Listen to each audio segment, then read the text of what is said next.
ನಮ್ಗೆ ಅರ್ಥ ಆಗಿದೆ. ಯೇಸು ಸ್ವಾಮಿ ಸಿಲುಬೆಯನ್ನ ಏರಿದ್ದು ನಮ್ಮನ್ನ ನಿಮ್ಮನ್ನ ಪಾಪದಿಂದ ಬಿಡಿಸ್ಲಿಕ್ಕೆ. ಪಕ್ಕದವರು ಕೈ ಕೊಟ್ಟರೆ ಪಾಪದಿಂದ ಬಿಡಿಸುವುದಕ್ಕೆ, ಶಾಪದ ಕಟ್ಟುಗಳನ್ನ ಮುರಿಯುವುದಕ್ಕೆ, ರೋಗದಿಂದ ನಮ್ಮನ್ನ ಬಿಡಿಸುವುದಕ್ಕೆ, ಪರಿಶುದ್ಧ ಮಾಡುವುದಕ್ಕೆ ಯೇಸು ಸ್ವಾಮಿ ಸಿಲುಬೆ ಮೇಲೆ ಪ್ರಾಣವನ್ನ ಕೊಟ್ಟರು.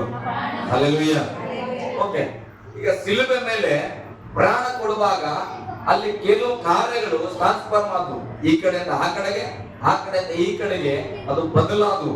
ಹೇಗೆಂದ್ರೆ ನನ್ನ ತಂದೆಯೇ ನನ್ನನ್ನು ಯಾಕೆ ಕೈ ಬಿಟ್ಟಿದೆ ಅಂತ ಹೇಳುವಾಗ, ಕಾರಣ ಇಲ್ಲಿ ದೀಪು ಬಾ,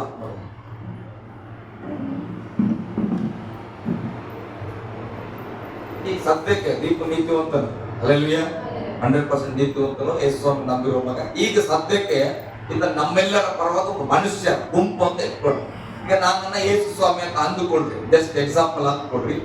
ಈಗ ನಾನು ಏನ್ ಮಾಡ್ತಾನೆ, ಈತ ಮೇಲೆ ಬಹಳ ಪ್ರೀತಿ ನಮ್ಮ ಅಪ್ಪಂಗ, ತಂದೆಯಾದ ದೇವರಿಗೆ.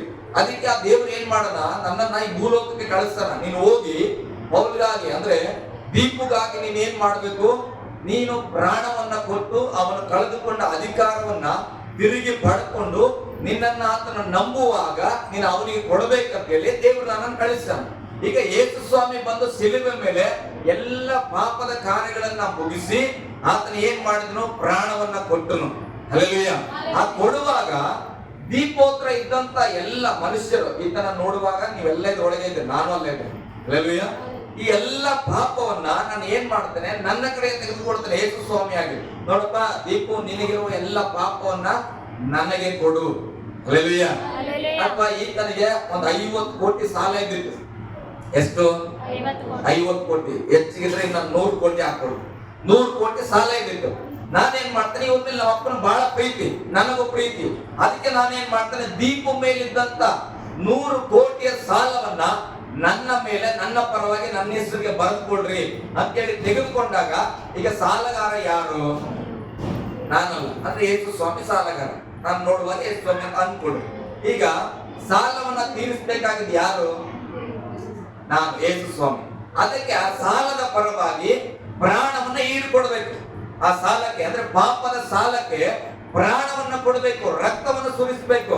ಆ ರಕ್ತದಿಂದಲೇ ಆ ಪಾಪದ ಸಾಲ ಮುಗಿಯೋದು, ಹಣ ಕೊಟ್ರೆ ಮುಗಿಯಲ್ಲ. ಹಲ್ಲೆಲೂಯಾ. ಆ ಸಕಲ ಪಾಪವನ್ನ ಹೊತ್ತುಕೊಂಡಂತ ಯೇಸು ಸ್ವಾಮಿ ದೀಪುಗಾಗಿ, ಮನುಷ್ಯರಿಗಾಗಿ ತನ್ನ ಪ್ರಾಣವನ್ನ ಕೊಟ್ಟು ಆ ರಕ್ತದ ಒಂದೊಂದು ಹನಿಗಳನ್ನ ಸುರಿಸಿ ಆ ಸಾಲವನ್ನ ಮನ್ನಾ ಮಾಡಿದ್ರು. ಅರ್ಥ ಆಗ್ತದನ? ಸಾಲ ಮನ್ನಾ ಆಯಿತು. ಆದ್ರೆ ಶಿಲುಬೆ ಮೇಲೆ ಇದು ಎಲ್ಲರಿಗೂ ಅರ್ಥ ಆಗ್ತದೆ. ಇನ್ನೊಂದು ದೊಡ್ಡ ಕಾರ್ಯವನ್ನ ದೇವರು ಮಾಡಿದ್ರು, ಅದನ್ನ ಚೆನ್ನಾಗಿ ಅರ್ಥ ಮಾಡ್ಕೊಳ್ಬೇಕು. ಈತನಲ್ಲಿ ಇದ್ದಂತ 100 ಕೋಟಿ ಸಾಲವನ್ನ ನನ್ನಲ್ಲಿಗೆ ತೆಗೆದುಕೊಂಡನು ಯೇಸು ಸ್ವಾಮಿ. ಹಲ್ಲೆಲೂಯಾ. ಈಗ ಯೇಸು ಸ್ವಾಮಿ ಆ ಕಡೆಯಿಂದ ಸಾಲ ತೆಗೆದುಕೊಂಡ ಮೇಲೆ ಈ ಕಡೆಯಿಂದ ಏನೋ ಕೊಟ್ಟನು.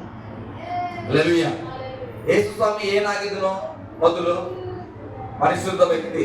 ಯೇಸು ಸ್ವಾಮಿ ಏನಾಗಿದ್ದನು? ನೀತಿವಂತನಾಗಿದ್ದನು. ಯೇಸು ಸ್ವಾಮಿ ಏನಾಗಿದ್ದನು? ಪ್ರಾಮಾಣಿಕವಾದ ವ್ಯಕ್ತಿ ಆಗಿದ್ದನು. ಯೇಸು ಸ್ವಾಮಿ ಏನಾಗಿದ್ದನು? ತಂದೆಗೆ ಪ್ರಿಯನಾದಂತ ಮಗನಾಗಿದ್ದನು. ಯೇಸು ಸ್ವಾಮಿ ಏನಾಗಿದ್ದನು? ಸತ್ಯವಂತನಾಗಿದ್ದನು. ಹಲ್ಲೆಲೂಯಾ.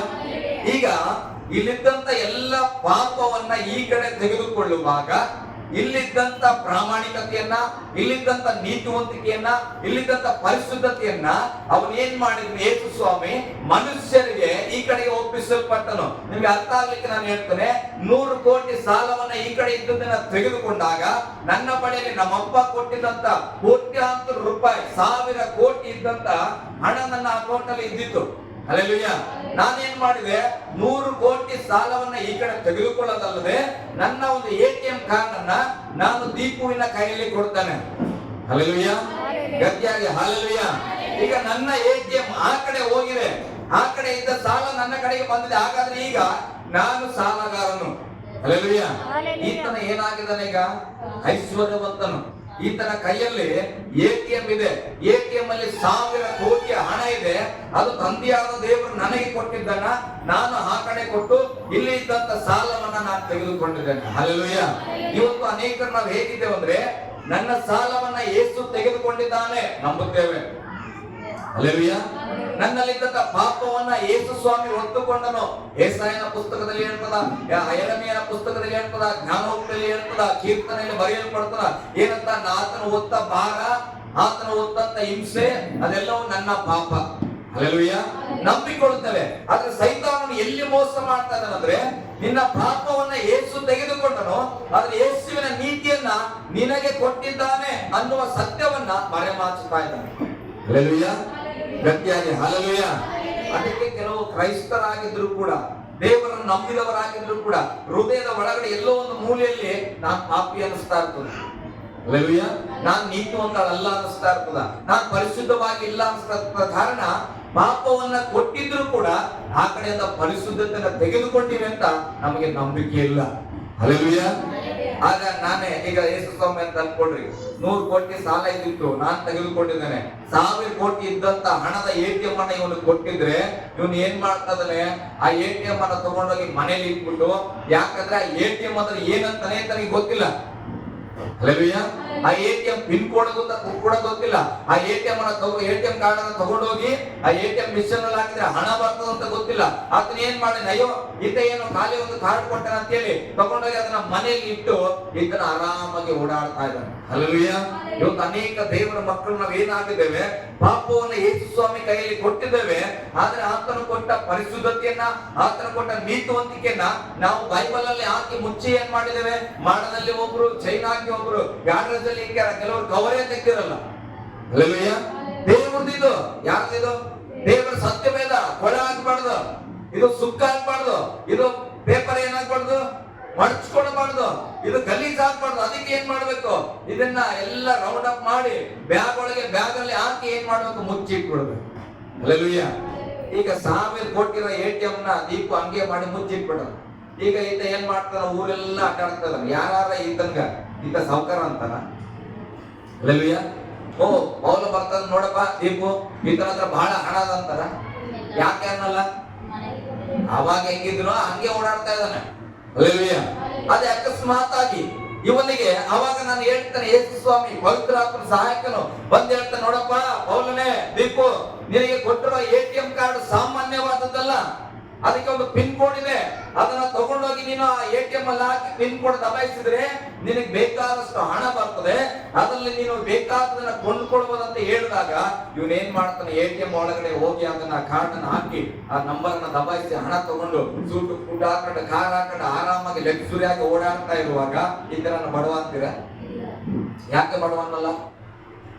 ಯಾಕೆ ಬಡವನ್ನಲ್ಲ? ಈಗ ಆತರ ಸೂಟ್ ಬಂದಿದೆ, ಕಾರ್ ಬಂದಿದೆ, ಮನೆ ಬಿಲ್ಡಿಂಗ್ ಕಟ್ಟಿದ್ದಾರೆ, ಏನಂತ ಶ್ರೀಮಂತಿಕೆಯಲ್ಲಿದ್ದಾನೆ. ಹಲ್ಲೆಲೂಯಾ. ಅದೇ ಪೌಲ ನೋಡಪ್ಪ ಇದ್ದಕ್ಕಿದ್ದಂಗೆ ಶ್ರೀಮಂತ ಆಗಿಬಿಟ್ಟಾನ, ಆತನ ಸಾಲ ಎಲ್ಲ ತೀರೋಗ್ಬಿಟ್ಟಿದೆ. ಹಲ್ಲೆಲೂಯಾ. ಆತನ ಸಾಲ ಹೆಂಗೆ ತೀರಿಸಿದ್ರೋ ಗೊತ್ತಿಲ್ಲ. ಅವಾಗ ಬರ್ತಾರೆ ಯಾರು, ಏನಪ್ಪ ದೀಪು ನಿನ್ ಸಾಲ ಹೆಂಗೆ ತೀರಿತು, ನೀನ್ ಹೆಂಗೆ ಕರೋಡ್ಪತಿ ಆಗ್ಬಿಟ್ಟೆ ಅಂತ ಕೇಳುವಾಗ ಆಗ ಪೌಲನ ಹೇಳಲಿಕ್ಕೆ ಸಾಧ್ಯವಾಗ್ತದೆ. ದೀಪ ಏನಂತ, ನಾನು ಯೇಸು ಸ್ವಾಮಿ ಮಳೆಯಲ್ಲಿ ಹೋಗಿದ್ದೆ, ಯೇಸು ಸ್ವಾಮಿ ಹೇಳಿದ, ನೀನ್ ಪಾಪ ಮಾಡಿಯಲ್ಲ, ನೀನ್ ಸಾಲ ಮಾಡ್ಕೊಂಡಿಯಲ್ಲ, ಅದನ್ನ ನನಗೆ ಕೊಡು, ನನ್ನ ಹೆಸರು ಹಾಕೊಡ್ತೇನೆ, ನನ್ನ ಹತ್ರ ಇರೋದನ್ನ ನಿನಗ್ ಕೊಡ್ತೇನೆ ಅಂತೇಳಿ ಯೇಸು ಸ್ವಾಮಿ ಏನ್ ಮಾಡಿದ, ನನ್ನಲ್ಲಿ ಇರೋದನ್ನೆಲ್ಲ ಅವನು ತೆಗೆದುಕೊಂಡು ಆತನಲ್ಲಿ ಇರೋದನ್ನೆಲ್ಲ ನನಗೆ ಕೊಟ್ಟಿದ್ದಾನೆ, ಆತನು ಕೊಟ್ಟದ್ದನ್ನ ನಾನು ಅನುಭವಿಸುತ್ತಾ ಇದ್ದೇನೆ. ಹಲ್ಲೆಲೂಯಾ. ಗಟ್ಟಿಯಾಗಿ ಹಲ್ಲೆಲೂಯಾ. ಇವತ್ತು ಏನ್ ಮಾಡಿದ್ರು, ನಮ್ಮಲ್ಲಿರೋದನ್ನ ಯೇಸು ಕೊಟ್ಟಿವಿ, ಕಷ್ಟ ಕೊಟ್ಟಿವಿ, ದುಃಖ ಕೊಟ್ಟಿವಿ, ಅವಮಾನ ಕೊಟ್ವಿ, ಪಾಪ ಕೊಟ್ವಿ, ಸಾಲ ಕೊಟ್ವಿ, ಎಲ್ಲ ಕೊಟ್ವಿ, ಕೊಡಕ್ಕೆ ರೆಡಿ ಇದ್ದೇವೆ. ಆದ್ರೆ ಯೇಸು ಸ್ವಾಮಿ ಕೊಡೋದನ್ನ ಉಪಯೋಗಿಸ್ಲಿಕ್ಕೆ ನಾವು ರೆಡಿ ಇಲ್ಲ. ಹಲ್ಲೆಲೂಯಾ. ಗಟ್ಟಿಯಾಗಿ ಹಲ್ಲೆಲೂಯಾ. ದೇವರ ಸಿಲುಬೆ ಮೇಲೆ ಸುಮ್ಮನೆ ಪ್ರಾಣ ಕೊಟ್ಟಿಲ್ಲ ಯೇಸು ಸ್ವಾಮಿ ಪ್ರಾಣ ಕೊಟ್ಟಿದ್ದು ನಿನ್ನ ಪಾಪ ಕ್ಷಮಿಸಲ್ಪಟ್ಟಿದೆ, ನೀನ್ ಧೈರ್ಯವಾಗಿ ಊರು ತುಂಬಾ ಪರಿಶುದ್ಧವಾಗಿ ಓಡಾಡಬೇಕು. ಹಲ್ಲೆಲೂಯಾ. ಎಲ್ಲಾದ್ರೂ ಹೋಗುವಾಗ ಧೈರ್ಯವಾಗಿ ಹೋಗ್ಬೇಕು. ಏನಂತ, ನನ್ ಸಾಲ ತೀರಿದೆ, ಮೊದಲು ಹಂಚಿಕೊಂಡು ಹೋಗ್ತಾ ಇರ್ತಾರೆ. ಸಾಲ ತೀರಿದ ಮೇಲೆ ಹೆಂಗಿರ್ತದ, ಬಟನ್ ಇದ್ರೆ 2 ಬಟನ್ ಕಿತ್ತಾಕಿ ಓಡಾಡ್ತಾರೆ. ಯಾಕೆ? ಯಾವನ್ನಮ್ಮನ್ ಕೇಳವ. ಹಲ್ಲೆಲೂಯಾ. ಇವತ್ತು ನಮ್ಮ ಧೈರ್ಯ ಹೇಗಿರ್ಬೇಕಂದ್ರೆ, ನಿಜವಾಗಿ ನಿನ್ನ ಪಾಪವನ್ನ ಕರ್ತನ ಕಡೆಗೆ ಒಪ್ಪಿಸಿ ನೀನು ಪಶ್ಚಾತ್ತಾಪ ಪಟ್ಟಿದ್ರೆ, ಪಕ್ಕದಲ್ಲಿ ಗಂಡ ಹೇಳ್ತಾರಲೆ ನೀನ್ ಪಾಪಿ, ಮಗನ್ನ ತಾಯಿ ನೋಡಿ ನೀನ್ ಪಾಪಿ ಅಂತ ಹೇಳ್ತಾ ಇರ್ಲಿ, ನೀನ್ ಗರ್ವ ಪಟ್ಟು ಹೇಳ್ಬೇಕು, ನಾನು ಯೇಸು ನಂಬಿನಿ, ನಾನು ಸಕಲ ಪಾಪ ಮಾಡೋದನ್ನ ಬಿಟ್ಟಿದ್ದೇನೆ, ನಾನು ವಿಶ್ವಾಸದಿಂದ ಆತನ ರಕ್ತದಿಂದ ತೊಳೆದಿರೋ ಕಾರಣ ನೀನ್ ಯಾರು ಏನಾರ ಹೇಳ್ತಾ ಇರ್ಲಿ, ನಾನು ಇವತ್ತು ಕೊಟ್ಟೆ ವಿಶ್ವಾಸ. ಹಲ್ಲೆಲೂಯಾ. ಒಬ್ಬೊಬ್ರು ಹೇಳ್ತಾ ಇರ್ತವೆ, ಅವ ಕಾರಲ್ಲಿ ಓಡಾಡಿದ್ರೆ ಏನ್ ಬಿಡು, 100 ಕೋಟಿ ಸಾಲ ಮಾಡ್ಕೊಂಡು ಊರೇ ಬಿಟ್ಟು ಹೋಗಿದ್ರೆ ಅಂತವ ಇಲ್ಲ. ಅವ್ರು ಅಂತ ಇರ್ಲಿ ಹಂಗಂತೇಳಿ ಅಯ್ಯೋ ನಾನು ಹಳೆದನ್ನ ಮಾತಾಡ್ತಾ ಇದ್ರೆ ಅಂತೇಳಿ 1000 ಕೋಟಿನ ಮುಚ್ಚಿಕ್ಕಿ ಕೂತ್ಕೊಂಡ್ರೆ ನಿನ್ನಷ್ಟು ಮೂರ್ಖ ಯಾರಿಲ್ಲ. ಹಲ್ಲೆಲೂಯಾ, ಗಟ್ಟಿಯಾಗಿ ಹಲ್ಲೆಲೂಯಾ. ಈಗ ಅವ್ರು ಮಾತಾಡ್ತಾ ಇರ್ಲಿ ಮಾತಾಡೋರು ಹೇಳ್ಬೇಕು, ಏಯ್ ನಿಜವಾದ ಸಾಲ ತೀರಿದೆ, ನನ್ನ ಹತ್ರ 1000 ಕೋಟಿ ನಿಂಗು ಬೇಕು 1 ಕೋಟಿ ತಗೋ. ಹಲ್ಲೆಲೂಯಾ, ನಾನು ಪರಿಶುದ್ಧ ಆಗಿದ್ದೀನಿ. ಹೆಂಗ್ ಪರಿಶುದ್ಧ ಆಗಿ? ಬೈಬಲ್ ಓದು. ಬೈಬಲ್ ಹಿಂಗ್ ಹೇಳ್ತದೆ, ನೀನ್ ಸಕಲ ಪಾಪವನ್ನು ಯೇಸು ಕಡೆಗೆ ಒಪ್ಪಿಸಿ ನಿನಗಾಗಿ ಯೇಸು ರಕ್ತ ಸುರಿಸನ ಅಂತ ನಂಬಿದ್ರೆ ನೀನ್ ಕೂಡ ಪರಿಶುದ್ಧ ಆಗ್ತಿ. ಬೇಕಂದ್ರೆ ತಗೋ, ಇಲ್ಲಂದ್ರೆ ಬಾಯಿ ಮುಚ್ಕೊಂಡು ಕೊಡು. ಹಲ್ಲೆಲೂಯಾ. ಅಂದ್ರೆ ನಾನು ಹೇಳೋದು ನೀವು ಚೆನ್ನಾಗಿ ಅರ್ಥ ಮಾಡ್ಕೊಳ್ಬೇಕು. ಎಷ್ಟೋ ಸಾರಿ ಸೈತಾನನು ನಮ್ಮ ಬಗಲಾಗೆ ಇಟ್ಕೊಂಡು ಬೆನ್ನಲ್ಲೇ ಇಟ್ಕೊಂಡು ಏನ್ ಮಾಡ್ತಾ ಇರ್ತಾನೆ, ನೀನ್ ಏನು ಮಾಡಿದ್ರು ನೀನು ಸಾಲ ತೀರಿಲ್ಲ, ನೀನ್ ಪಾಪಿನೇ, ನೀನ್ ಮಾಡಿದ್ದು ಘನಘೋರವಾದ ಪಾಪ, ಅದನ್ನ ಯಾರೂ ಕ್ಷಮಿಸಕ್ಕಾಗಲ್ಲ. ಕೆಲವು ಮಂದಿ ಹೇಳ್ತಾವ, ನಮ್ಮ ಬಾಯಲ್ಲಿ ಬೇರೆ ತರ ಬರ್ತದೆ. ಹಲ್ಲೆಲೂಯಾ, ಏನ್ ಬೇಕಾದ್ರೆ ಸಂಸ್ಬೋದು, ಅಂತ ಪಾಪ ಯಾರು ಕ್ಷಮಿಸಕ್ಕಾಗ್ತದ? ನಮ್ಮ ಅಮ್ಮಂಗೆ ನಾನು ಓದಿದ್ದೆ ಅವಾಗ ಸಣ್ಣ ಯಾವನಿಸ್ತಾನೆ. ಇಡೀ ಊರ್ ಏನಂತ ಗೊತ್ತಾ, ಇಂಥ ಪಾಪಿ ಮಕ್ಳು ಯಾಕೆ ಬರ್ತಾವಪ್ಪ? ಅಲ್ಲೂಯ್ಯ, ನನ್ನ ಬಗ್ಗೆ ಹೇಳ್ತಾರೆ, ನಾನು ಹೇಳ್ತಾರೆ, ನಮ್ಮಮ್ಮಗೆ ಸಿಕ್ಕಾಪಟ್ಟೆ ಹೊಡೆದು ನಮ್ಮನ್ನ ಹೊಟ್ಟೆ ಮೇಲೆ ಒದ್ದಿದ್ದಕ್ಕೆ ನಮ್ಮ ಅಮ್ಮ ಕೂಡ ಬೈತಾ ಇದ್ದ, ಏನ ತಾಯಿ ಇದೇ ಹೊಟ್ಟೆಯಲ್ಲಿ ನಿಂಗೆ 9 ತಿಂಗಳು ಒತ್ತು ಸಾಕಿದ್ರೆ ನಾನು ಹಿಂಗ್ ಒದಿತೀಯ ಅಂತ ಗೊತ್ತಿದ್ರೆ ನಾನು ನಿನ್ನ ಎರ್ತಾನೆ ಇದ್ದಿಲ್ಲ ಅಂತ ನಮ್ಮಮ್ಮ ಸಿಕ್ಕಲ್ಲಿ ಬೈದು ಎಲ್ಲ ಹೀಯಾಳಿಸಿದಂತ ಒಂದು ಊರಲ್ಲಿ ನಾನಿದ್ದೆ. ನನ್ ಕಂಡ್ರೆ ಯಾರು ಕೆಲವರು ಬೇಜಾರು, ಏನ್ ತಾಯಿ ಹೊಡಿತಾನಪ್ಪ ಅಂತ.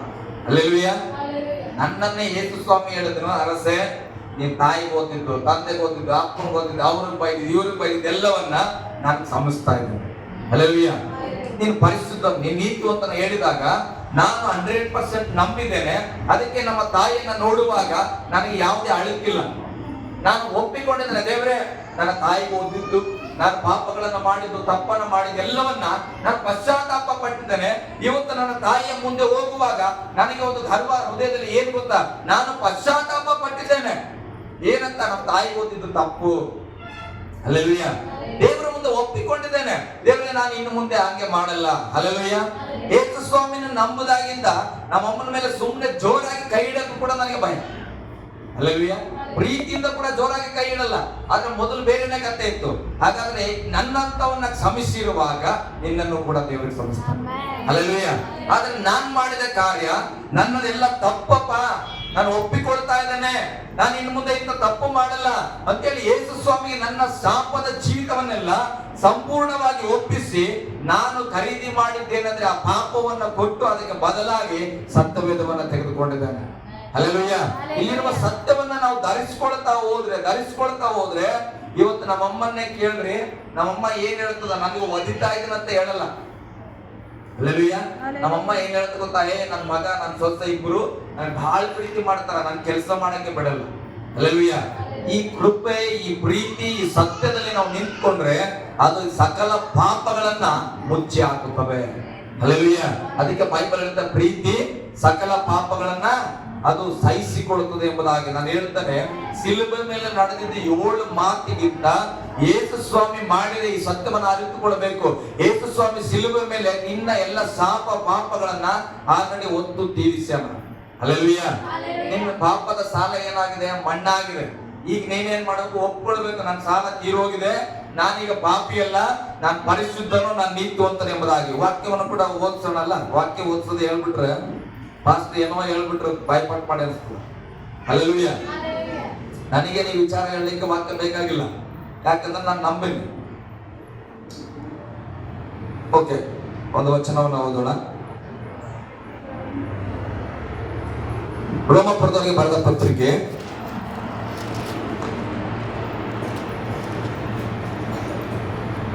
13:12 ಓದ್ರು ಒಬ್ರು. 13:12. ನಾನು ಟೈಮಿಂಗ್ ಕರೆಕ್ಟ್ ಮುಗಿಸ್ತೇನೆ, ನೀವು ಬಹಳ ಎಚ್ಚರಿಕೆ ಆಗಿ. ಅದರಂತೆ ಯೇಸು, ನೋಡ್ರಿ, ಅದರಂತೆ ಯೇಸು ಕೂಡ ಸ್ವಂತ ರಕ್ತದಿಂದ ತನ್ನ ಜನರನ್ನು ಪವಿತ್ರ ಪಡಿಸುವುದಕ್ಕೋಸ್ಕರ ಪಟ್ಟಣದ ಹೊರಗೆ ಸತ್ತನು. ಯೇಸು ಸ್ವಾಮಿ ಯಾಕೆ ಸತ್ತನಂದ್ರೆ ಕೈಲಾಗದೆ ಸತ್ತಿಲ್ಲ, ಬಲಹೀನನಾಗಿ ಸತ್ತಿಲ್ಲ, ಯಾವುದೋ ರೋಗ ಬಂದು ನನ್ನ ಯೇಸು ಸತ್ತಿಲ್ಲ, ಯಾವುದೋ ತಪ್ಪಿಗಾಗಿ ಆತನ ಪಶ್ಚಾತ್ತಾಪ ಪಟ್ಟು ಸತ್ತಿಲ್ಲ. ಬೈಬಲ್ ಅಲ್ಲಿ ಬರೆಯಲ್ಪಡುತ್ತದೆ, ಯೇಸು ಕೂಡ ತನ್ನ ಸ್ವಂತ ರಕ್ತದಿಂದ ಈ ಅವರ ಜನರನ್ನ ಸಂಪಾದನೆ ಮಾಡಿಕೊಳ್ಳಬೇಕು, ಪವಿತ್ರ ಮಾಡಬೇಕಂತೇಳಿ ಪಟ್ಟಣದ ಹೊರಗೆ ಆತನ ಸತ್ತನಂತ. ಹಲ್ಲೆಲೂಯಾ. ಹಾಗಾದ್ರೆ ವಾಕ್ಯ ಏನ್ ಹೇಳ್ತದೆ? ಯೇಸು ಸ್ವಾಮಿ ಸತ್ತಿದ್ದೆ ನಿನ್ನನ್ನ ಪರಿಶುದ್ಧ ಮಾಡ್ಲಿಕ್ಕೆ. ಅದಕ್ಕೆ ಬೈಬಲ್ ಹೇಳ್ತದೆ, ನಿನ್ನನ್ನ ಪವಿತ್ರ ಪಡಿಸುವುದಕ್ಕೋಸ್ಕರ ಯೇಸು ಸತ್ತನು. ಹಲ್ಲೆಲೂಯಾ. ಗಟ್ಟಿಯಾಗಿ ಹಲ್ಲೆಲೂಯಾ. ಆತನ ಸಾಯುತ್ತೇನೆ ಅಂತ ಹೇಳಿ ಹಂಗೆ ಉಳಿದಿಲ್ಲ. ಯಾರಾದ್ರೂ ನಾಳೆ ನಿಮ್ ಸಾಲನ ನಾನ್ ತೀರಿಸ್ತೇನೆ ಬಿಡು ಅಂತ ಹೇಳ್ಬಿಟ್ಟು ಜಗಳ ಆಗ್ಬಿಟ್ರೆ ಏನು ಉಲ್ಟಾ ಹೊಡೆದ್ಬಿಡ್ತಾರೆ, ನಾನೇ ತೀರ್ಸ್ಲಿ ನೀವೇ ತೀರ್ಸೋದು. ಹಲ್ಲೆಲೂಯಾ.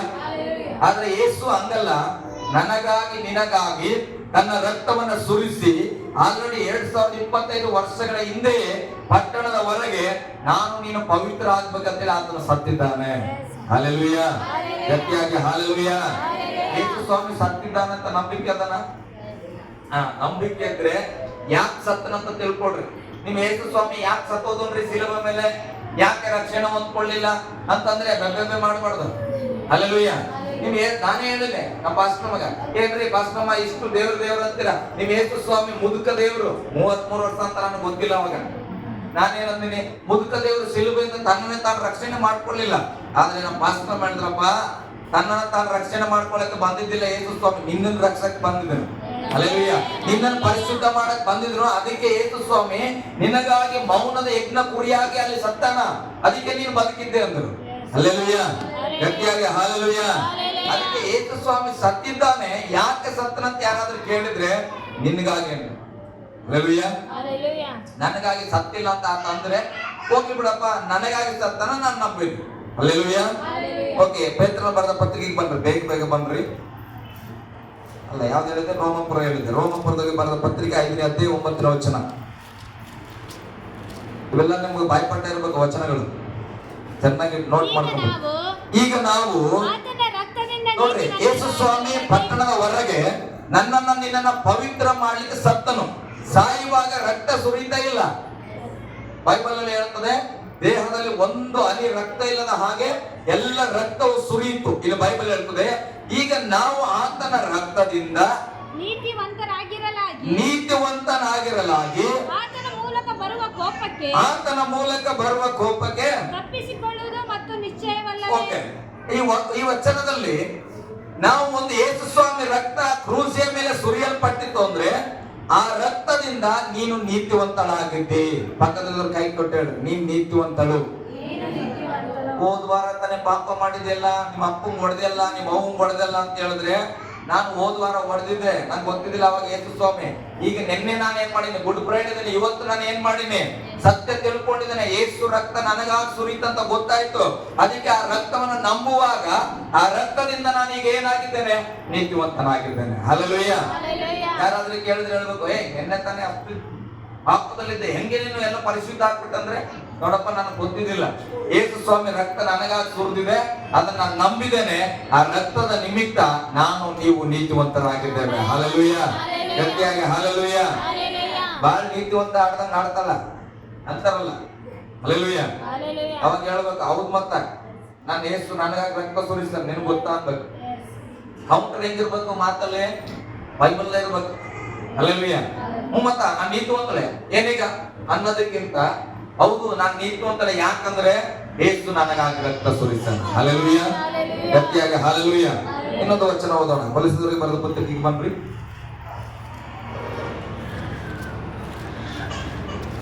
ಎರಡನೇ ಅಧ್ಯಾಯ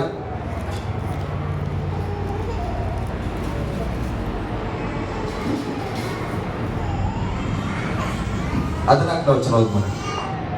ಆತನು ನಮ್ಮ ಅಪರಾಧಗಳನ್ನೆಲ್ಲ ಆತನು ನಮ್ಮ ಅಪರಾಧಗಳನ್ನೆಲ್ಲ ಕ್ಷಮಿಸಿ ನಮ್ಮ ಮೇಲೆ ದೋಷಾರೋಪಣೆ ಮಾಡಿದಂತ ಆಜ್ಞಾರೂಪವಾಗಿದ್ದಂತ ಪತ್ರವನ್ನು ಗಮನಿಸ್ರಿ. ಆಜ್ಞಾರೂಪ ಅಂದ್ರೆ ಏನ್ ಗೊತ್ತಾ? ಆಜ್ಞೆ ಓಡಿಸ್ಬಿಡ್ತಾರ. ಈತನ ಒಂದು ಕೊಲೆ ಮಾಡಿದಾನೆ, ಈತನ ತಗೊಂಡ್ ಬಂದು ಏನ್ ಮಾಡ್ರಿ, ಜೈಲಲ್ಲಿ ಹಾಕ್ಬಿಡ್ರಿ ಅಂತ ಹೇಳಿ ಒಂದು ಪತ್ರವನ್ನ ಬರೆದು ಆಜ್ಞೆ ಸೀಲ್ ಹೊಡೆದು ಕಳಿಸ್ಬಿಟ್ರೆ ಆ ವ್ಯಕ್ತಿ ಎಲ್ಲೇ ಇದ್ರು ಕೂಡ ಏನ್ ಮಾಡ್ತಾರೆ ಪೊಲೀಸರು? ಆತನನ್ನ ಹುಡುಕಿ ತಗೊಂಡೋಗಿ ಜೈಲಲ್ಲಿ ಹಾಕ್ತಾರ. ಹಾಗೆ ನಮ್ಮ ಮೇಲೆ ಅಪರಾಧಗಳ ಪಾಪಗಳ ಒಂದು ಪತ್ರವೇ ಬರೆಯಲ್ಪಟ್ಟಿತ್ತು. ಹಲ್ಲೆಲೂಯಾ. ಪುಸ್ತಕ, ಎಲ್ಲರ ಹೆಸರಲ್ಲಿ ಪುಸ್ತಕ ಇದೆ.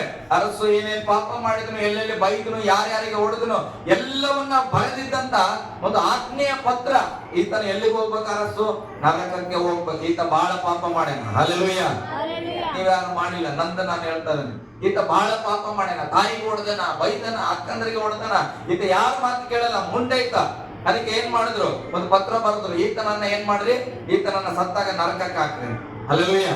ಈಗ ಯೇಸು ಸ್ವಾಮಿ ಏನ್ ಮಾಡಿದ್ರು, ಆ ಪತ್ರವನ್ನ ಜೊತೆಯಲ್ಲಿ ತೆಗೆದುಕೊಂಡು, ಅರಸುಗೆ ಬರೆಯಲ್ಪಟ್ಟಿದಂತ ಮರಣ ಪತ್ರವನ್ನ ತೆಗೆದುಕೊಂಡು ಶಿಲುಬೆ ಮೇಲೆ ಯೇಸು ಸ್ವಾಮಿ ಏರಿದ್ದಾನೆ. ಹಲ್ಲೆಲೂಯಾ. ಗಟ್ಟಿಯಾಗಿ ಹಲ್ಲೆಲೂಯಾ. ಆತನ ಹೇಳ್ತಾ ಇದ್ದಾನೆ, ಅರಸುಗಾಗಿ ಬರೆಯಲ್ಪಟ್ಟಂತ ಎಲ್ಲ ಅಪರಾಧಗಳನ್ನ ನಾನು ಕ್ಷಮಿಸ್ತಾ ಇದ್ದೇನೆ. ಹಲ್ಲೆಲೂಯಾ. ಆ ಎಲ್ಲ ಅಪರಾಧಗಳನ್ನ ನನ್ನ ಮೇಲೆ ನಾನು ಹಾಕೊಳ್ತಾ ಇದ್ದೇನೆ. ಆತನ ಪರವಾಗಿ ನಾನು ಏನ್ ಮಾಡ್ತಾ ಇದ್ದೇನೆ, ಜೈಲಿಗೆ ಹೋಗ್ತಾ ಇದ್ದೇನೆ. ಹಲ್ಲೆಲೂಯಾ. ಅಂದ್ರೆ ಕ್ರೂಸಿಯನ್ನ ನಾನು ಏರ್ತಾ ಇದ್ದೇನೆ ಅಂತೇಳಿ ಯೇಸು ಸ್ವಾಮಿ ಹೇಳ್ತಾ ಇದ್ದೇನೆ ಅಂತ ಅಪರಾಧಗಳನ್ನೆಲ್ಲ ಕ್ಷಮಿಸಿ ನಮ್ಮ ಮೇಲೆ ದೋಷಾರೋಪಣೆ ಮಾಡಿದಂತ ಆಜ್ಞಾರೂಪವಾಗಿದ್ದ ಪತ್ರವನ್ನ ಹರಿದಾಕಿದನು. ಹಲ್ಲೆಲೂಯಾ. ರಬ್ಬರ್ ತಗೊಂಡು ಅಳಿಸ್ತಾರೆ ನೋಡಿದ್ರೆ ಕೆಡಿಸ್ಕೊಳ್ಳೋದೆಲ್ಲ. ಹಲ್ಲೆಲೂಯಾ. ಗಟ್ಟಿಯಾಗಿ ಹಲ್ಲೆಲೂಯಾ. ಅದಕ್ಕಿಂತ ಇನ್ನ ಹೆಚ್ಚಾಗಿ ಅಂದ್ರೆ ಸ್ವಲ್ಪ ಸ್ವಲ್ಪ ಕಾಣ್ತಾ ಇದ್ರೆ ಏನ್ ಮಾಡ್ತವೆ, ಹಲ್ಲೆಲೂಯಾ, ಅಪರಾಧಗಳನ್ನ ಯೇಸು ಸ್ವಾಮಿ ಏನ್ ಮಾಡಿದ್ರು, ಶಿಲುಬೆ ಮೇಲೆ ಕಾಣದೇ ಇರುವ ಹಾಗೆ ಆತನ ಆ ಪತ್ರವನ್ನ ಅಳಿಸಿ ಹಾಕಿದಂತ. ಹಲ್ಲೆಲೂಯಾ. ಗಟ್ಟಿಯಾಗಿ ಹಲ್ಲೆಲೂಯಾ. ನಾನು ಇದನ್ನ 100ಕ್ಕೆ 200% ನಂಬ್ತೇನೆ. ನನ್ನ ಪಾಪವನ್ನ ಯೇಸು ಸ್ವಾಮಿ ಶಿಲುಬೆ ಮೇಲೆ ಅಳಿಸಾಕಿದನು, ನನ್ನ ಅಪರಾಧಗಳನ್ನ ಅಳಿಸಾಕಿದನು. ನಾನು ನಿಮಗ್ ಕೇಳ್ತೇನೆ, ನಿಮ್ಮ ಅಪರಾಧ ಅಳಿಸಲ್ಪಟ್ಟಿದ್ದಾನ? ನಿನಗ್ ನಂಬಿಕೆ ಇದ್ರೆ ನೀನ್ ಧೈರ್ಯವಂತ ಜೀವಿಸ್ಬೇಕು. ನಾನು ಹೇಳ್ತಾ ಇರ್ತೇನೆ, ನನ್ಗೆ ಅದೇ ಇಷ್ಟ. ನೀನ್ ಪಾಪಿ ಅನ್ನೋದೇ ನನಗೆ ಇಷ್ಟ, ನೀನ್ ತಪ್ಪು ಮಾಡಿದವಳು ಅನ್ನೋದೇ ನನಗೆ ಇಷ್ಟ, ನೀನ್ ಅಪರಾಧಿ ಅಂತ ಹೇಳೋದೇ ನನಗೆ ಇಷ್ಟ, ನನಗೆ ಅದೇ ಇಷ್ಟ. ನಾನು ಹೇಳ್ತಾ ಇರ್ತೇನೆ, ಅದು ನಿನ್ನ ಮನಸ್ಸು ಹೇಳಬೇಕು. ನನ್ನ ಪಾಪದ ಅಪರಾಧಗಳನ್ನೆಲ್ಲ ಯೇಸು ಶಿಲುಬೆ ಮೇಲೆ ಅಳಿಸಾಕಿದ್ದಾನೆ. ಹಲ್ಲೆಲೂಯಾ. ಓಕೆ, ಮುಂದೆ ಹೋದ್ ಮಗನಿಗೆ ಅದನ್ನು ಶಿಲುಬೆಗೆ ಜಡಿದು ನೋಡ್ರಿ, ಅದನ್ನ ಯೇಸು ಸ್ವಾಮಿಯ ಜೊತೆಯಲ್ಲಿ ನನ್ನ ಮೇಲಿದ ಅಪರಾಧಗಳನ್ನು ಕೂಡ ಶಿಲುಬೆಯಲ್ಲಿ ಜಡಿದು ಇಲ್ಲದಂತಾಗ ಮಾಡಿದನು. ಅಳಿಸೋದರ ಜೊತೆಯಲ್ಲಿ ಆ ಪತ್ರನೇ ಇರಬಾರ್ದು. ಹಲ್ಲೆಲೂಯಾ. ಗಟ್ಟಿಯಾಗಿ ಹಲ್ಲೆಲೂಯಾ. ಈಗ ಆ ಲವ್ ಮಾಡಿದ ಹುಡುಗಿ ಕೊಟ್ಟಿದ್ದ ಪತ್ರ ಫೋಟೋಗಳೆಲ್ಲ ಸುಟ್ಟಾಕಿದ ಮೇಲೆ ಈಗ ನಾವು ಯಾವುದನ್ನ ತೋರಿಸಿ ಕಂಪ್ಲೇಂಟ್ ಮಾಡ್ತೀಯಪ್ಪ? ಅಲ್ಲ, ಇದ್ರೆ ಏನ್ ಮಾಡ್ಬೋದಿತ್ತು, ಈಗ ನನಗೆ ಬರದಾಳ ನೋಡ್ರಿ, ನನಗೆ ಫೋಟೋ ಹಿಡಿಸ್ಕೊಂಡಾಗ ನೋಡ್ರಿ ಅನ್ಬೋದಿತ್ತು. ಎಲ್ಲ ಸುಟ್ಟಾಕ್ಬಿಟ್ಟಾಯ್ತು. ಈಗ ಏನ್ ತೋರಿಸಿ ಕಂಪ್ಲೇಂಟ್ ಮಾಡ್ತೀವಿ? ಹಲ್ಲೆಲೂಯಾ. ಏನೇ ನಡೆದಿದ್ರು ಕೂಡ ಏನಾಯ್ತಿದೆ, ಅದು ಬೂದಿ ಪಾಲಾಯ್ತು, ಅದು ನೀರ್ ಪಾಲಾಯ್ತು, ಮುಗಿತದ ಕತೆ. ಹಾಗೆ ನೀನ್ ಎಷ್ಟೇ ಪಾಪಗಳನ್ನ ಮಾಡಿದ್ರು ಕೂಡ ಒಂದು ಸಾರಿ ಯೇಸುವನ್ನ ನಂಬುವಾಗ ಯೇಸು ಸ್ವಾಮಿ ನಿನಗಾಗಿ ಶಿಲುಬೆ ಮೇಲೆ ಆ ಪತ್ರಗಳನ್ನೆಲ್ಲ ಇಲ್ಲದಂತೆ ಮಾಡಿಬಿಟ್ಟನ. ಈಗ ಸೈತಾನನ್ ಬರ್ತಾನೆ, ಅರಸು ಅಂತ ಪಾಪ ಮಾಡಿದ್ರು ಎಲ್ಲಿ ಹುಡುಕ್ತಾನ. ದೇವ್ರ ಏನ್ ಕೇಳ್ತಾನ? ಹೌದು, ಅರಸು ಅವ್ರ ಅಮ್ಮ ಗೊತ್ತಿರ್ತ ಎಲ್ಲಿ ಒಂದನ ತೋರಿಸ್ತಂತ, ಇದ್ರೆ ತೋರಿಸ್ಬೇಕಾ? ಹಲ್ಲೆಲೂಯಾ. ಏನಾಗಿದೆ ಶಿಲುಬೆ ಮೇಲೆ? ಅದೆಲ್ಲ ರದ್ದಾಗಿ ಹೋಗಿದೆ, ಹಾಳಾಗಿ ಹೋಗಿದೆ. ಅದಕ್ಕೆ ಈಗ ನನ್ನ ನಿನ್ನ ನಿಮಿತ್ತವಾಗಿ ಪಾಪಕ್ಕೆ ಹುಡುಕಿದ್ದನ್ನೆಲ್ಲವನ್ನ ಯೇಸು ಸ್ವಾಮಿ ಅಳಿಸಿ ನಮಗೀಗ ಪರಿಶುದ್ಧತೆ ಕೊಟ್ಟಿದ್ದಾನೆ. ಹಲ್ಲೆಲೂಯಾ. ಗಟ್ಟಿಯಾಗಿ ಹಲ್ಲೆಲೂಯಾ. ಮುಂದೆ ಒಂದು ವಚನ ಓದ್ ಮಗನಿಗೆ. ಆತನ ದೊರೆತನಗಳನ್ನು ಅಧಿಕಾರಗಳನ್ನು ನಿರಾಯುಧರನ್ನಾಗಿ ಮಾಡಿ ಅಂದ್ರೆ ಆಯುಧಗಳಿಲ್ಲದೆ ಯುದ್ಧಕ್ಕೆ ಬಂದ್ರೆ ಏನಾಗ್ತದೆ, ಆತನ ಶಿರಚ್ಛೇದನ ಆಗ್ಬಿಡ್ತದೆ. ಅಂದ್ರೆ ಕುತ್ತಿಗೆನ ಕತ್ತರಿಸ್ತಾರ. ಹಾಗೆ ದೊರೆತನಗಳನ್ನು ಅಧಿಕಾರಗಳನ್ನು ನಿರಾಯುಧರನ್ನಾಗಿ ಮಾಡಿ ಜಯೋತ್ಸವ ಮಾಡ್ತಾವ ಎಂಬಂತೆ ಶಿಲುಬೆಯ ಮೇಲೆ ಅವುಗಳನ್ನ ಜಯಿಸಲ್ಪಟ್ಟವನಾಗಿ ಮೆರೆಸುತ್ತಾ ತೋರಿಸಿದನು. ಹಲ್ಲೆಲೂಯಾ. ಯೇಸು ಸ್ವಾಮಿ ಶಿಲುಬೆ ಮೇಲೆ ನಾನು ಸತ್ತಿದ್ದೇನೆ ಅಂತ ತೋರಿಸಿಲ್ಲ. ಜನ ಅಂದ್ಕೊಂಡ್ರು ಎಲ್ಲರೂ, ಯೇಸು ಸ್ವಾಮಿ ಸತ್ತು ಹೋಗ್ಬಿಟ್ಟನು, ಮೆಸ್ಸಿಯ ಅಂದನು, ನಾನ್ ದೇವ್ರ ಮಗ ಅಂದನು, ದೇವ್ರು ನಾನು ಜೊತೆಗೆ ಇದ್ದೇವೆ ಅಂದನು. ಅವನು ಸತ್ತೋಗ್ಬಿಟ್ರಂತ ಲೋಕ ಗುರುತಿಸಿತ್ತು. ಆದ್ರೆ ಆತನ ಹೇಳ್ತಾ ಇದ್ದಾನೆ, ಸೈತಾನನಿಂದ ನಾನು ಜಯಿಸಿದ್ದೇನೆ, ನನ್ನನ್ನು ಎಲ್ಲರೂ ನೋಡ್ರಿ ಎಂಬುದಾಗಿ ಶಿಲುಬೆ ಮೇಲೆ ಜಯಧ್ವಜವನ್ನ ಹಾರಿಸಿದನಂತ. ಹಲ್ಲೆಲೂಯಾ. ಅದಕ್ಕೆ ನಾನು ಯಾವಾಗಲೂ ಸತ್ತ ಯೇಸುವನ್ನ ನೋಡಲ್ಲ, ಜಯದ ಧ್ವಜ ಇರುವ ಯೇಸುವನ್ನ ನೋಡ್ತಾನೆ. ಹಲ್ಲೆಲೂಯಾ. ಗಟ್ಟಿಯಾಗಿ ಹಲ್ಲೆಲೂಯಾ. ಯಾಕಂದ್ರೆ ನಾನು ಯೇಸು ಸ್ವಾಮಿ ಬಳಿಯಲ್ಲಿ ಬರಕ್ಕಿಂತ ಮುಂಚೆನೆ ಯೇಸು ನನ್ನ ಪಾಪವನ್ನ ತೀರಿಸಿ ಜಯಿಸಿದ್ರು. ಗಟ್ಟಿಯಾಗಿ ಹಲ್ಲೆಲೂಯಾ. ನಾನು ಹೇಳ್ತೇನೆ, ಈ ವಾಕ್ಯಗಳನ್ನು ನಂಬಿದ್ರೆ ಕನ್ಸಲ್ಲೂ ಕೂಡ ನೀನು ಪಾಪಿ ಅನ್ಸಲ್ಲ. ಕನ್ಸಲ್ಲೂ ಕೂಡ ನಾನು ಪಾಪಿ ಅಂತ ಸುಮ್ಮನೆ ಬರಲ್ಲ. ಅಂದ ಮೇಲೆ ನಾವು ಲೈವ್ ಅಲ್ಲಿ ಹೇಗೆ ಪಾಪಿ ಅನ್ಕೊಳ್ಬೇಕು. ಹಲ್ಲೆಲೂಯಾ. ನಾನು ಹೇಳ್ತೇನೆ, ಯೇಸುವನ್ನ ನಂಬಿರುವವರು 100ಕ್ಕೆ 100 ಅಂದ್ರೆ 100% ವೈಟ್ ಕಾಟನ್ ಇರ್ತದೆ ನೋಡ್ರಿ ಬಟ್ಟೆ, ಅದಕ್ಕಿಂತಲೂ ಪ್ಯೂರ್ ಆಗಿರತಕ್ಕಂಥ ಪರಿಶುದ್ಧರಾಗಿದ್ದೀವಿ. ಹಲ್ಲೆಲೂಯಾ. ಅದಕ್ಕಾಗಿ ಯೇಸು ಸತ್ತಿದ್ದು, ಕೈಲಾಗದ ಯೇಸು ಸತ್ತಿಲ್ಲ, ನನ್ನನ್ನ ನಿನ್ನನ್ನ ಪರಿಶುದ್ಧ ಮಾಡಬೇಕಂತೇಳಿ ಯೇಸು ಸತ್ತಿದ್ದಾನೆ. ಹಲ್ಲೆಲೂಯಾ.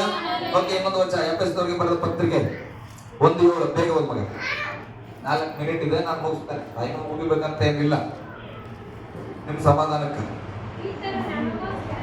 ಈತನು ನಮಗೋಸ್ಕರ, ನಾನು ಬೈಬಲ್ ಓದುವಾಗ ಹೆಂಗ್ ಓದ್ತೇನೆ ಗೊತ್ತಾ ನಾನು ವಚನ, ನೀವು ಒಬ್ಬರಿಗೆ ಓದ್ರಿ. ಈತನು ಈತನು ನನಗೋಸ್ಕರ ತನ್ನ ರಕ್ತವನ್ನು ಸುರಿಸಿದ್ದರಿಂದ, ನಾನು ಫೀಲ್ ಮಾಡ್ದಂಗೆ ಅಂದ್ರೆ ಯೇಸು ಸ್ವಾಮಿ ನನಗೋಸ್ಕರ. ಹಲ್ಲೆಲೂಯಾ. ಗಟ್ಟಿಯಾಗಿ ನಿನಗೋಸ್ಕರ ಅನ್ನೋರು ಯಾರಿದ್ರು ಒಂದು ಆಮೇಲೆ ಹೇಳಿದ್ರು. ಯೇಸು ಸ್ವಾಮಿ ನಿನಗಾಗಿಯೇ ರಕ್ತವನ್ನ ಸುರಿಸಿದನು. ಈತನು ನನಗೋಸ್ಕರ ತನ್ನ ರಕ್ತವನ್ನು ಸುರಿಸಿದ್ದರಿಂದ ನನ್ನ ಅಪರಾಧಗಳು ಪರಿಹಾರವಾಗಿ ನನಗೆ ಬಿಡುಗಡೆ ಆಯಿತು. ಹಲ್ಲೆಲೂಯಾ. ಬಿಡುಗಡೆ ಇಲ್ಲ ಸಾರ್, ಹಿಂಸೆಯಲ್ಲಿದ್ದೇವೆ ಸಾರ್, ಇವೆಲ್ಲ ನೆಪ ಸೈತಾನನ ಕೊಡೋದು. ದೇವರು ಹೇಳ್ತಾನೆ, ದೇವರು ವಾಕ್ಯ ಹೇಳ್ತದೆ, ಯೇಸು ನನಗಾಗಿ ರಕ್ತ ಸುರಿಸಿದ್ರೆ ನನ್ನ ಅಪರಾಧಗಳು ಪರಿಹಾರವಾಗಿ ನನಗೆ ಬಿಡುಗಡೆ ಆಗಿದೆ. ಹಲ್ಲೆಲೂಯಾ. ಬಿಡುಗಡೆ ಆಗೋರಿದ್ರೆ ಒಂದು ಆಮೇಲೆ, ನಿಜವಾಗಿ ಬಿಡುಗಡೆ ಆಗಿದ್ರೆ ಇನ್ನೊಂದು ಆಮೇಲೆ. ಹಲ್ಲೆಲೂಯಾ. ಹೆಂಗೆ ಬಿಡುಗಡೆ ಆಯ್ತು? ಕೆಲವರು ಕೇಳ್ತಾರೆ, ಹೆಂಗ್ ಬಿಡುಗಡೆ ಆಗ್ಬಿಡ್ತಪ್ಪ, ಅಷ್ಟು ಪಾಪ ಮಾಡಿದ್ರ ಅಂತ ಕೇಳಿದ್ರು. ಹೆಂಗ್ ಹೇಳ್ತಾರೆ? ಒಂದೊಂದು ವಚನ ಹೇಳ್ರಿ, ಬಹಳ ಸಿಂಪಲ್ ಆನ್ಸರ್. ಇದು ದೇವರ ಕೃಪಾತಿಶಯ. ನೋಡ್ರಿ, ಆ ಸಿಲುಬೆ ಹೊತ್ಕೊಂಡು ಒಡಸ್ಕೊಂಡು ಬಯಸ್ಕೊಂಡು ಅವಮಾನ ತಾಳಿ, ಅಪ್ಪ ನನ್ ತಾಳಕ್ ಆಗ್ತಲ್ಲ ದೇವ್ರೆ, ನನ್ನನ್ನು ಯಾಕೆ ಕೈ ಬಿಟ್ಟಿ? ಯೇಸು ಸ್ವಾಮಿ ಹೇಳ್ತಾರ, ಈ ಸಿಲುಬೆಯ ಪಾತ್ರೆ, ಈ ಪಾನ ಪಾತ್ರೆ ನಿನ್ ಚಿತ್ತಿದ್ರೆ ತೆಗೆದಾಕಂದನು. ಅಂದ್ರೆ ಹಿಂಸೆ ಆಗ್ತದೆ. ಯೇಸು ಸ್ವಾಮಿ ಕೂಡ ಅಷ್ಟೆಲ್ಲ ಹಿಂಸೆಯನ್ನ ತಾಳಿ ಸಿಲುಬೆಯನ್ನ ಏರಿ ಜಯ ತಂದದ್ದನ್ನ ಈಗ ನಾವು ಹೆಂಗೆ ಅನುಭವಿಸ್ತಾರೆ ಅಂದ್ರೆ ಕೇವಲ ಕೃಪೆಯಲ್ಲಿ. ಹಲ್ಲೆಲೂಯಾ. ಗಟ್ಟಿಯಾಗಿ ಹಲ್ಲೆಲೂಯಾ. ಸ್ವಾತಂತ್ರ್ಯಗೆ ಒಂದು ಫೋನ್ ಗಿಫ್ಟ್ ಕೊಡ್ಬೇಕು ಅನ್ಸುತ್ತೆ ನನಗೆ. ಯಾಕೆ ಓದ್ತಾ ಇದ್ರು, ಸಬ್ಜೆಕ್ಟ್ ಪಾಸ್ ಆಗಿದ್ದಕ್ಕೆ ನನಗಂತೂ ಒಂದು ಫೋನ್ ಕೊಡ್ಬೇಕು ನಾನು ಅನಿಸ್ತು. ಅವಾಗ ಏನ್ ಮಾಡಿದೆ, ನಾನು ಒಂದು 18,000-19,000 ರೂಪಾಯಿ ಫೋನ್ ಅನ್ನು ತಂದು ನಾನೀಗ ತಗೊಂಬಗ ಆಯ್ತು ನಿನ್ಗೆ ಅಂತ ಕೊಟ್ಬಿಟ್ಟೆ. ಹಲ್ಲೆಲೂಯಾ. ಅದಕ್ಕಾಕಿ ಹಣ ಕೊಟ್ಟಳ ಇಲ್ಲ. ಹಾಗಾದ್ರೆ ಏನ್ ಮಾಡುದಿಲ್ಲ ಆಕಿ ನಾನು ಹೇಳಿದ ಒಂದೇ ಮಾತು ಏನಂತ, ನೀ ಸರಿ ಎಕ್ಸಾಮ್ ಪಾಸ್ ಆದ್ರೆ ನಾನು ಕೊಡ್ತೇನೆ ಅಂದ್ರೆ ಒಂದು ನನ್ನ ಮಾತಿಗೆ ವಿಧಿಯರಾಗಿನೋ ಏನೋ. ಹಲ್ಲೆಲೂಯಾ. ಒಟ್ಟಿನಲ್ಲಿ ಪಾಸ್ ಆಯ್ತು.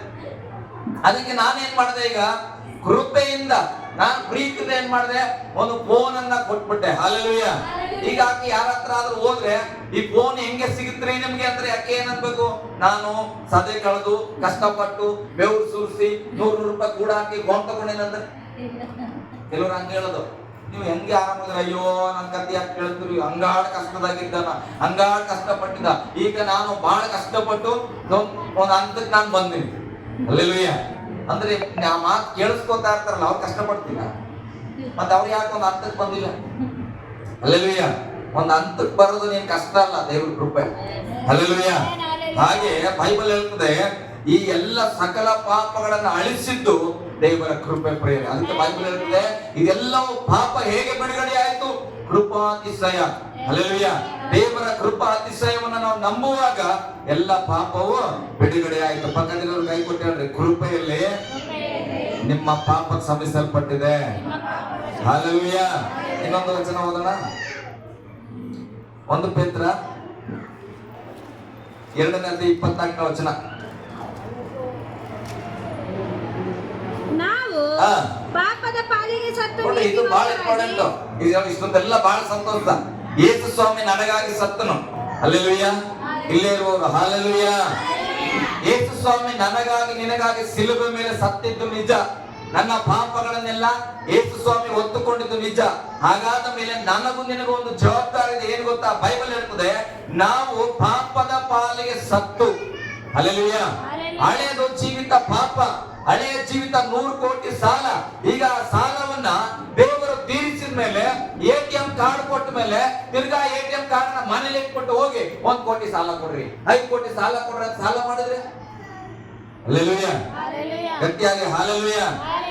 ಅದಕ್ಕೆ ದೇವರು ಸಾಲ ತೀರ್ಸನ. ಪರಿಶುದ್ಧ ಮಾಡಿದ್ರೆ ಇಲ್ಲೆಲ್ಲ ನಮ್ಗೆ ಆಗಲ್ಲ, ಏನ್ ಆಕಿಗೆ ನೋಡೇಬೇಕು. ಹಲ್ಲೆಲೂಯಾ. ನಂಗೆ ಜೀವ ಓದಂಗ ಆಗ್ತದ. ಅದಕ್ಕೆ ಯೇಸು ಸ್ವಾಮಿ ರಕ್ತ ಸುರಿಸನ. ಹಲ್ಲೆಲೂಯಾ. ಕೈಯೆಲ್ಲ ಕಟ ಕಟ ಕಟ ಕಟ ನಡುತ್ತವ. ದೀಕ್ಷಾ ಸ್ಥಾನ ತಗೊಂಡಿದ್ವಿ. ನಾನು ಏನ್ ಮಾಡ್ಬೇಕು? ಒಂದ್ ಬೆಕ್ಕ ಹಾಕ್ಲೇಬೇಕು. ಹಲ್ಲೆಲೂಯಾ. ಹಾಗಾದ್ರೆ ಯೇಸು ಸ್ವಾಮಿ ಯಾಕಪ್ಪ ಸಿಲುಬೆ ಮೇಲೆ ಇಷ್ಟು ಕಾರ್ಯ ಮಾಡಿದ್ದು? ಕೃಪೆಯಿಂದ ನಿನ್ನ ಪರಿಶುದ್ಧವಾಗಿ ಮಾಡಿದ್ದು. ನೀನ್ ಮತ್ತೆ ಹೋಗಿ ಸಾಲ ಮಾಡ್ಕೊ ಅಂತಲ್ಲ. ಹಲ್ಲೆಲೂಯಾ. ಹೋದ್ರಿ ಈಗ ವಚನ. ನಾನು ಪಾಪದ ಪಾಲಿಗೆ ನಾನು ಪಾಪದ ಪಾಲಿಗೆ ಸತ್ತು, ನೀತಿವಂತರಾಗಿ ನೋಡ್ರಿ, ಆ ಪಾಪದ ಪಾಲಿಗೆ ನೀನು ಸತ್ತವನಾಗಿ ಇನ್ನು ಮುಂದೆ ನೀತಿವಂತರಾಗಿ ಜೀವಿಸುವಂತೆ ಆತನು ನಮ್ಮ ಪಾಪಗಳನ್ನು ತಾನೇ ತನ್ನ ದೇಹದಲ್ಲಿ ಹೊತ್ತುಕೊಂಡು ಮರಣದ ಕಂಬವನ್ನ ಏರಿದನು. ಹಲ್ಲೆಲೂಯಾ. ಈಗ ದೇವರು ಯಾಕೆ ಕಂಬ ಏರಿದನಂದ್ರೆ ನಾವು ನೀವು ಇನ್ನು ಮುಂದೆ ಪಾಪ ಮಾಡಬಾರ್ದು. ಹಲ್ಲೆಲೂಯಾ. ಹಲ್ಲೆಲೂಯಾ. ಎಲ್ಲ ಸಾಲ ತೀರ್ಸಿನಪ್ಪ, ಹೋಗಿ ಹೊಸದಾಗಿ ಸಾಲ ತಕ್ಕಂತಲ್ಲ ದೇವ್ರು ತೀರ್ಸಿದ್ದು. ಹಲ್ಲೆಲೂಯಾ. ಸಾಲದ ಬಾಧೆ ಕಷ್ಟ ಆಗಿದ ಮಗ, ಸಾಕಾಗ್ಯದಲ್ಲ ನಿನಗ, ಅದೆಲ್ಲ ನನಗ್ ಕೊಡಿ, ಈಗ ನೀ ಏನ್ ಮಾಡು, ಸುಖವಾಗಿ ಬದುಕು. ಹಲ್ಲೆಲೂಯಾ. ಅದಕ್ಕೆ ದೇವ್ರ ಮಾತು ಕೇಳುತ್ತೆ, ಗುಡ್ ಫ್ರೈಡೆ ಅಂದ್ರೆ ನಮ್ಮ ಪಾಪ ತೀರಿದಂತ ಒಂದು ದಿನ. ಅದಾದ್ಮೇಲೆ ನಾವ್ ಏನ್ ಮಾಡ್ಬೇಕು, ನಾಳೆಯಿಂದ ಪಾಪ ಇಲ್ಲದವರಾಗಿ ಪರಿಶುದ್ಧವಾಗಿ ಜೀವಿಸ್ಬೇಕು. ಅದಕ್ಕೋಸ್ಕರ ಯೇಸು ಏನ್ ಮಾಡಿದ್ರು, ನಮ್ಮ ಪಾಪಗಳನ್ನೆಲ್ಲ ತನ್ನ ಶರೀರದಲ್ಲಿ ಹೊತ್ತುಕೊಂಡು ಮರಣದ ಕಂಬವನ್ನ ಏರಿ ಆತನ ಎಲ್ಲರ ಮುಂದೆ ನಾಚಿಕೆಗೀಡಾಗಿ ಏನ್ ಮಾಡಿದ್ರು, ತೂಗಿ ಹಾಕಲ್ಪಟ್ಟನು. ಹಲ್ಲೆಲೂಯಾ. ಮುಂದೆ ಒಂದು ವಚನ ಓದ್ಮಗಂಗೆ, ಅದರಲ್ಲೇ ಒಂದು ಲೈನು, ಆತನ ಬಾಸುಂಡೆಗಳಿಂದ ನಿಮಗೆ ಗುಣವಾಯಿತು. ಹಲ್ಲೆಲೂಯಾ. ಇವತ್ತು ನಾವು ಹೋಗಿ ಕೆಲವರು ಪ್ರಾರ್ಥನೆ ಮಾಡ್ತೇವೆ, ದೇವರೇ ಇವ್ರಿಗೆ ಆರಾಮಾಗಲಿ, ದೇವರೇ ನಮ್ಮ ಹತ್ರ ಏನ್ ಮೆಡಿಸಿನ್ ಅದ ಕೈಯಾಗ ಏನಿಲ್ಲ. ಯೇಸು ಸ್ವಾಮಿ ಬಾಸುಂಡೆಯಿಂದ ಅವರ ನಂಬಿಕೆಯಿಂದ ಅವರು ಸ್ವಸ್ಥವಾಗ್ತಾರೆ. ಅದಕ್ಕೆ ಬೈಬಲ್ ಹೇಳ್ತದೆ, ಆತನ ಬಾಸುಂಡೆಗಳಿಂದ ನಮಗೆ ಗುಣವಾಯಿತು. ಹಲ್ಲೆಲೂಯಾ. ಓಕೆ, ಲಾಸ್ಟ್ ವಚನ 2 ಕೊರಿಂಥ 5:21.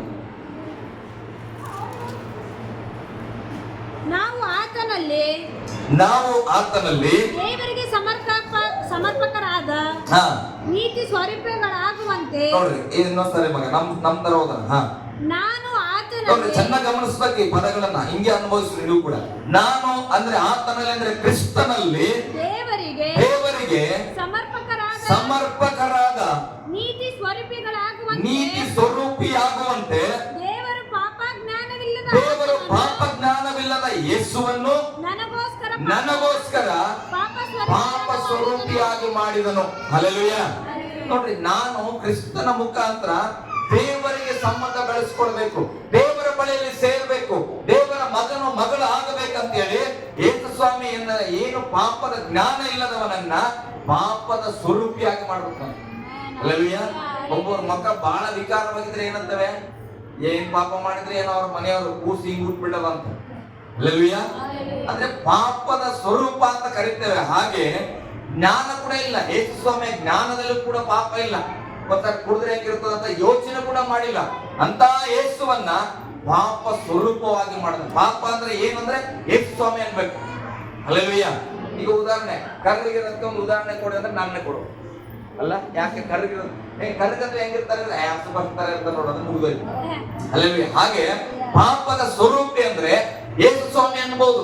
ಹಾಗೆ ತಂದೆಯಾದ ದೇವರು ನಮ್ಮೆಲ್ಲರ ಪಾಪ ಅಂದ್ರೆ ಯೋಚನೆ ಮಾಡಿ, ಒಂದ್ಸತಿ ನಾವು ಮಾಡಿದ ಪಾಪನೇ ಅಂದ್ಕೊಂಡ್ರೆ ನಮ್ಗೆ ಭಯ ಆಗ್ತದಲ್ಲ, ಎಲ್ಲಿ ನರಕಕ್ಕೆ ಹೋಗ್ತೀವಂತ.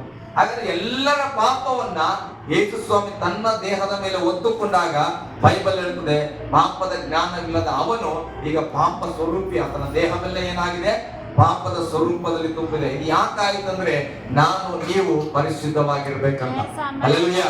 ನಾವು ನೀವು ದೇವರ ಸಂಗಡ ಇರಬೇಕು, ದೇವರ ಆಶೀರ್ವಾದಗಳನ್ನು ಅನುಭವಿಸಬೇಕು, ದೇವರ ಪ್ರೀತಿ, ಕುಟುಂಬದಲ್ಲಿ ಶಾಂತಿ ಸಮಾಧಾನ ಕಾಣಬೇಕಂತ ಎಲ್ಲವನ್ನ ಮಾಡಿ ಮುಗಿಸಿ ಅವಾಗ್ಲೇ ಹೇಳಿದ್ರು, ಇದೆಲ್ಲ ಏನಾಯ್ತು, ತೀರಿತು. ಹಲ್ಲೆಲೂಯಾ. ನಾನೇನ್ ಮಾಡ್ತೇನೆ, ನನ್ನ ಆತ್ಮವನ್ನ ನಿನ್ನ ಕೈಗೆ ಒಪ್ಪಿಸುತ್ತಾ ಇದ್ದೇನೆ ಅಂತೇಳಿ ಯೇಸು ಸ್ವಾಮಿ ಹೋದನು. ಆದ್ರೆ ಯೇಸು ಸ್ವಾಮಿ ಹೋಗುವಾಗ ನಮ್ಮನ್ನೆಲ್ಲರನ್ನು ಅನಾಥರಾಗಿ ಬಿಟ್ಟು ಹೋಗಿಲ್ಲ. ಹೋಗೋದಕ್ಕಿಂತ ಮುಂಚಿತವಾಗಿ ಹೇಳಿದ್ರು, ನಾನು ನಿಮ್ಮನ್ನ ಅನಾಥರಾಗಿ ಬಿಡುವುದಿಲ್ಲ, ನಿಮಗೆ ಸಹಾಯದ ಸತ್ಯದ ಆತ್ಮನನ್ನ ನಾನು ಕಳಿಸುತ್ತೇನೆ. ಹಲ್ಲೆಲೂಯಾ. ಗಟ್ಟಿಯಾಗಿ ಹಲ್ಲೆಲೂಯಾ. ಆತನೇ ಪವಿತ್ರ ಆತ್ಮನು, ಆತನು ನಿಮ್ಮೆಲ್ಲರ ಒಳಗಡೆ ವಾಸಿಸುವನಾಗಿದ್ದಾನೆ. ನಾವೆಲ್ಲ ಎದ್ದು ನಿಂತ್ಕೊಳ್ಳೋಣ ಪ್ರೇರಣೆ.